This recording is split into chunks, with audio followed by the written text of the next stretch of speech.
Hi friends, வாங்க குக்கரில் காளான் பிரியாணி எப்படி செய்கிறதுன்னு பார்க்கலாம். அதுக்கு ஒரு 3 டீஸ்பூன் எண்ணெய் ஊற்றிக்கோங்க. 1 டீஸ்பூன் நெய் ஊற்றிக்கோங்க. சோம்பு, 2 கிராம்பு, 2 பட்டை, ஒரு கல்பாசி, ஒரு ஏலக்காய், 2 பிரிஞ்சி இலை வச்சுருக்கேங்க, அதெல்லாம் சேர்த்துக்கலாம்.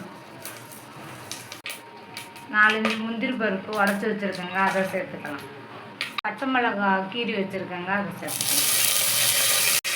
கட் பண்ணி வச்சுருக்க 2 பெரிய வெங்காயத்தை சேர்த்துக்கலாம். வெங்காயம் வதங்கணுங்க. வெங்காயம் நல்லா வதங்கட்டும். பிரியாணிக்கு வெங்காயம் நல்லா வதங்கினா தான் டேஸ்ட்டாக இருக்கும்.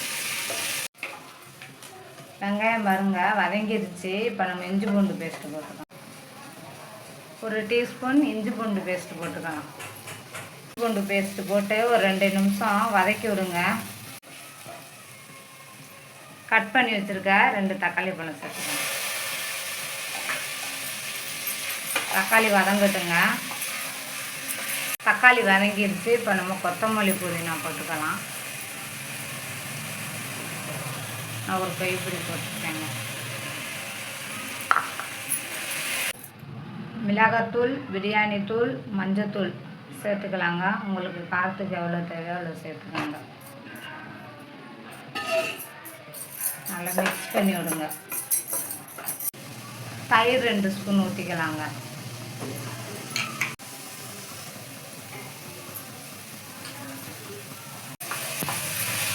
நல்லா மிக்ஸ் பண்ணி விடுங்க. நல்லா எண்ணெய் பிரிஞ்சு வரட்டுங்க. பாருங்கள், நல்லா எண்ணெய் பிரிஞ்சு வந்துருக்குங்க. இப்போ நம்ம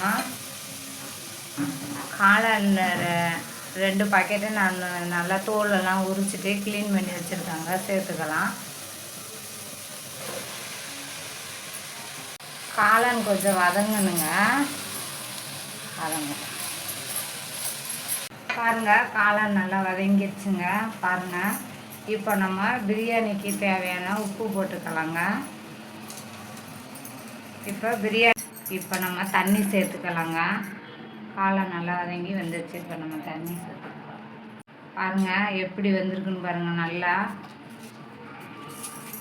இப்போ நம்ம தண்ணி சேர்த்துக்கலாங்க.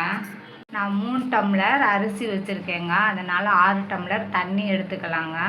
நான் வீட்டில் உள்ள சாப்பாட்டு அரிசியில் தாங்க செய்கிறேன்.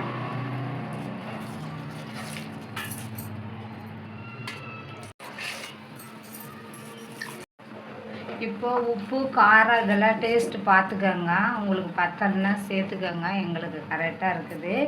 இப்போ நம்ம ஊற வச்ச அரிசியை சேர்த்துக்கலாங்க.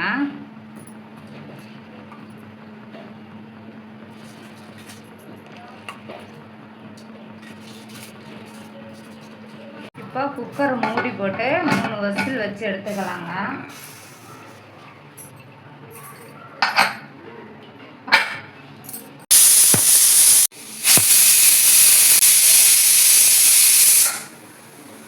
விசில் ஆயிடுச்சுங்க.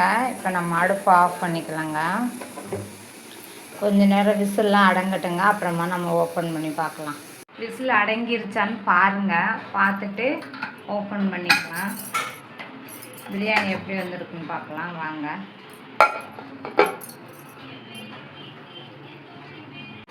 பாருங்கள் எப்படி வந்திருக்குன்னு பாருங்கள். பிரியாணியை இந்த மாதிரி நல்லா கொஞ்சம் கிண்டிக்கங்க. அப்போ தான் இந்த மசாலா இதெல்லாம் நல்லா சேரும். கிண்டி விடுங்க கொஞ்சம். நீங்கள் செஞ்சு பார்த்துட்டு எப்படி இருக்குன்னு சொல்லுங்கள். எங்கள் வீடியோ பிடிச்சிருந்துச்சுன்னா ஒரு லைக் பண்ணுங்கள், ஒரு சப்ஸ்கிரைப் பண்ணி விடுங்க.